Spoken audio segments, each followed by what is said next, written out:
Hey everyone, welcome to a very extremely late 3 on the 3rd. This collaboration is hosted by Wandering Dreamer 555. Her link will be down below, as well as the other participants. So this collaboration is where we post on the 3rd of every month all of our holiday cards, 3 holiday cards.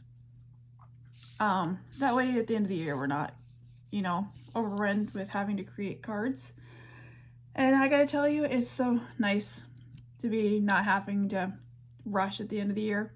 Anyways, I am extremely late and I apologize to all the other ladies. I had my craft room torn apart this weekend. We had to take down all the shelves and paint, patch up the holes. So I am in limbo right now. We're gonna take my craft desk downstairs and then I'll probably set up on the dining room table, but most of my scrap stuff has been packed except for what I'm planning on taking with me to last me through the year. So anyways, let's get on with it. So this card, it morphed. So I started with, I wanted a 5x7. However, there were some issues because I wanted to use 6x6 paper. So I can't remember the paper I used, but I think it was from Recollections. But the dies that I used was, I did this, and you'll have to forgive the glare and the darkness. Like I said, I'm sitting on my desk, or no, I'm sitting on my bed with the arm is connected to my doggy ramp. And then I have an old mat here so I don't have a glare. So you'll have to forgive me. So I used the cookie sheet die from Honeybee Stamps. I also used Mugs and Kisses die from Honeybee. And then from the, I believe, yeah, it's the Serve and Slice Dish It Up by Spellbinders. I used this die right here. And then for my sentiment, I used, where is it? 'Tis the Season. And this is an old Allie Edwards Technic Tuesday stamp. And then I also used one of the sentiments right here for my cards. So the first card I came up with, like I said, I wanted a 5x7. So I did this, but I wanted, like, I loved this paper. It looked like the perfect wallpaper. Enjoyed it. It was delicious. So I ink blended with, like, I think frayed burlap and some vintage distress oxides. Then I did, the cups are in lumberjack plaid with a little bit of aged mahogany at the bottom. And then you can see the vellum right here for the serving plate that I did right here. And then I did 3 cookies. And then I punched out a heart and put some stickles, or not stickles, but some rhinestones on it. Now, I sort of liked it, sort of didn't. It wasn't sitting right with me. And I couldn't pinpoint exactly what it was.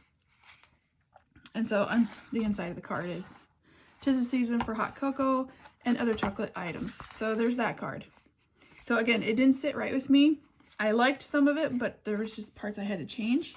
And so I just changed it down to a, oops, fumble fans here. I changed it down to a 4.5, an A2 size card. Kind of did the exact same thing. I just put it on a small card. Again, for some reason, it just wasn't sitting right with me. I don't know what it was, but I think it was the paper.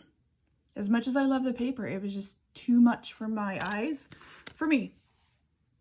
So I switched up the paper and I went with my ultimate favorite Echo Park or Cartabella Christmas delivery paper.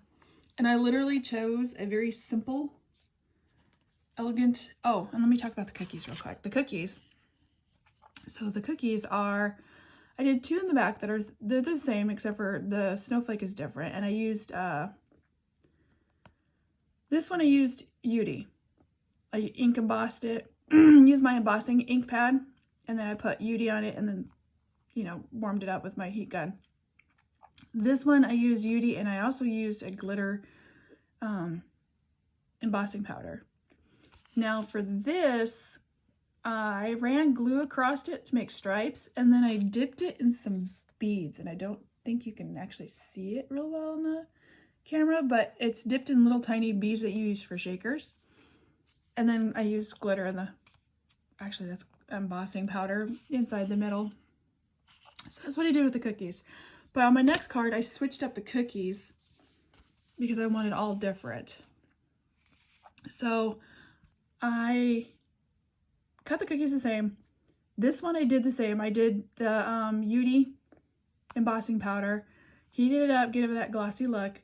I did stamp on the back of the cookie, these two cookies. I don't have the stamp with me, but it's a it's just a background stamp to give it some texture. This one, instead of doing a snowflake, I did chocolate chips. So these are actually little marshmallows, part of this collection, this die cut, like this right here. And I just turned them into chocolate chips and dipped them in Yudi and heated them up. This one I did the same. I just ran my glue across, dipped it in some of the beads, and let it dry. So I did that. And this is actually just glitter cardstock. I just punched out the heart. The cups I changed up. Instead of doing lumberjack and aged mahogany, I did, what is it, red brick, fire brick, and then aged mahogany at the bottom to give it a little bit of shadow. And then this one I did, I honestly can't remember. I think it's peeled paint and the one that's called moss. I can't remember. I'm having a brain fart. My stuff's packed up, so I can't pull it out right now. And so I chose like a more neutral background. And then I stamped, as I did here, the same. Heat embossed it, and then I took my black Copic and colored the inside because it's actually a open kind of die or stamp. Like it's all just outlined, and I wasn't fond of it, so I just colored it. And then, so yeah, so there's that. And so I created 2 of those. And that that made me happy. And then the insides are all the same.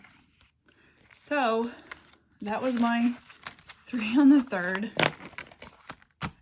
Extremely late, and I apologize. Again, I am so sorry. Hopefully by the next collaboration, I will have some sort of setup to where it's not so dark. This is like kind of a morbid setup. And so, sorry. See you guys next time. Bye.